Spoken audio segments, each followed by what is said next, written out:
প্রিয় BA first সেমিস্টারের ছাত্রছাত্রীরা, আজকে আমি যে বিষয় নিয়ে আলোচনা করব সেটি হচ্ছে তোমাদের সোশ্যালজি, সমাজবিদ্যা বা সমাজতত্ত্বের সাবজেক্ট থেকে লাস্ট ফিউ মিনিটসের কিছু গুরুত্বপূর্ণ সাজেশন নিয়ে যে প্রশ্নগুলো বলবো সেগুলো ভালো করে যদি তোমরা করে যাও, আশা করি তোমরা অনেকটাই উপকৃত হবে।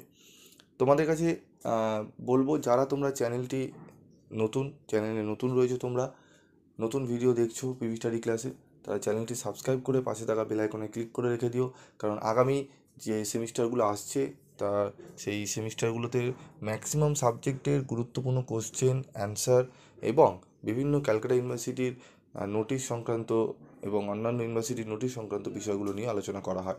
এবং তোমাদের জন্য আরেকটি সুখবর রয়েছে যে সেকেন্ড সেমিস্টারে তোমাদের প্রত্যেকটি সাবজেক্টের নোটস তোমাদের 100 টাকার বিলও তোমরা প্রাইসে পেয়ে যাবে, 80, 70, 60 এরকম বিভিন্ন সাবজেক্ট অনুযায়ী। এবং প্রথম যারা 100 জন নাম লিখিয়ে রাখবে, প্রথম 100 জন তোমরা 50 থেকে 60 টাকার বিনিময় পিডিএফ নোটস কালেক্ট করে নিতে পারবে। তো যারা নিতে চাও তারা পার্সোনাল টেক্সট করে জানিয়ে রাখো যে স্যার আমি এই সাবজেক্টের নিতে চাই, ঠিক আছে? 50 থেকে 60 টাকার বিনিময়ে তোমরা কিন্তু নোটস পেয়ে যাবে, ঠিক আছে? তো দেখে নাও আমাদের গুরুত্বপূর্ণ প্রশ্ন সমাজবিদ্যা থেকে কী কী প্রশ্ন পড়ব। বড় প্রশ্নগুলো দেখে নাও। Important question for 15 marks. বলছে সমাজতত্ত্বের বিষয় ও পরিধি সংক্ষেপে আলোচনা করো সম্পর্কে। সামাজিক প্রক্রিয়া বা মিথস্ক্রিয়া বলতে কী বোঝো? সহযোগিতা উপযোগিতা সমাজে কীভাবে কাজ করে? সমাজ কি? সমাজ, সম্প্রদায় ও সমিতির মধ্যে সম্পর্ক পার্থক্য লেখো। জনসম্প্রদায় কাকে বলে? জনসম্প্রদায়ের বৈশিষ্ট্যগুলি উল্লেখ করো। 4টি স্টার দিয়ে রেখেছি, ভালো করে পড়বে। সামাজিকীকরণ বলতে কী বোঝো? সামাজিকীকরণ প্রক্রিয়াটি, বৈশিষ্ট্য ও বিভিন্ন মাধ্যমগুলির সম্পর্কে আলোচনা করো।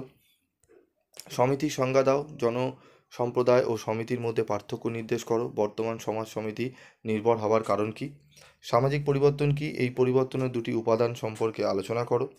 সামাজিক প্রতিষ্ঠান বলতে কী বোঝো? এগুলি কিভাবে পরস্পর সম্পর্কিত? সামাজিক গোষ্ঠী কি? সামাজিক গোষ্ঠীর বিভিন্ন রূপ সম্পর্কে আলোচনা করো। সামাজিক প্রক্রিয়া কি? সমাজে উপযোজন ও আত্মীকরণের ভূমিকা আলোচনা করো। সামাজিক নিয়ন্ত্রণ বলতে কী বোঝো? ইয়ার মাধ্যমগুলি পর্যালোচনা করো। যেগুলো স্টার মার্ক রয়েছে সেগুলো একবার ভালো করে চোখ বুলিয়ে তোমরা যেও।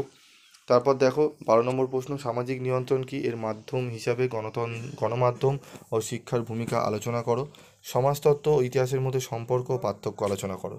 এই 13টি প্রশ্ন যেগুলো দিলাম, তার মধ্যে যেগুলো স্টার মার্ক রয়েছে সেগুলো ভালো করে আশা করি তোমরা পড়ে নিয়েছো। যারা এখনও পড়োনি তারা স্টার মার্কগুলো একটু ভালো করে চোখ বুলিয়ে নিও। চলে আসবো 5 নম্বরের প্রশ্ন। 5 নম্বরের প্রশ্ন যেগুলো রেখেছি সবকটি পড়া শ্রেয়, ঠিক আছে? তো প্রশ্নগুলো দেখে নাও। সামাজিক পরিবর্তন কি? সামাজিক পরিবর্তনে সংস্কৃতির ভূমিকা আলোচনা করো। সামাজিক পরিবর্তন কি? সামাজিক পরিবর্তনে প্রযুক্তির ভূমিকা লেখো। সভ্যতা ও সংস্কৃতি বলতে কী বোঝো? এদের মধ্যে পার্থক্য লেখো। তারপর দেখো প্রাথমিক ও গৌণ গোষ্ঠী বলতে কী বোঝো? এদের মধ্যে পার্থক্য লেখো। সংস্কৃতি বলতে কী বোঝো? সংস্কৃতির বিভিন্ন উপাদান পর্যালোচনা করো।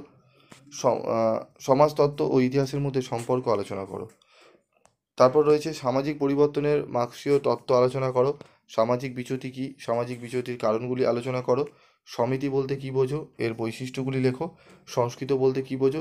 ব্যক্তিত্ব বিকাশে সংস্কৃতির ভূমিকা আলোচনা করো। প্রাথমিক গোষ্ঠী বলতে কী বোঝো? প্রাথমিক গোষ্ঠীর বৈশিষ্ট্যগুলি উল্লেখ করো। তো এই প্রশ্নগুলো 11টি প্রশ্ন দেখবে, আমি বেশি প্রশ্ন তোমাদের দিইনি। 5 নম্বরে মাত্র 11টি প্রশ্ন, এই 11টি প্রশ্ন দিয়েছি এবং তোমাদের 15 নম্বরে যে প্রশ্নগুলো দিয়েছি সেগুলো কিন্তু অনেক কম প্রশ্ন রেখেছি, ঠিক আছে? আর স্টার মার্কগুলো মিনিমাম তোমাদের 10টা প্রশ্ন কি 9টা প্রশ্ন রয়েছে, মানে 9টি প্রশ্ন বড় প্রশ্ন এবং ছোট প্রশ্ন। তোমরা যদি মোটামুটি এই 11টি থেকে 10টি প্রশ্ন ভালো করে পড়ে যাও, তাহলে দেখবি এখান থেকেই তোমরা অনেক প্রশ্ন কিন্তু কমন পাচ্ছ, ঠিক আছে?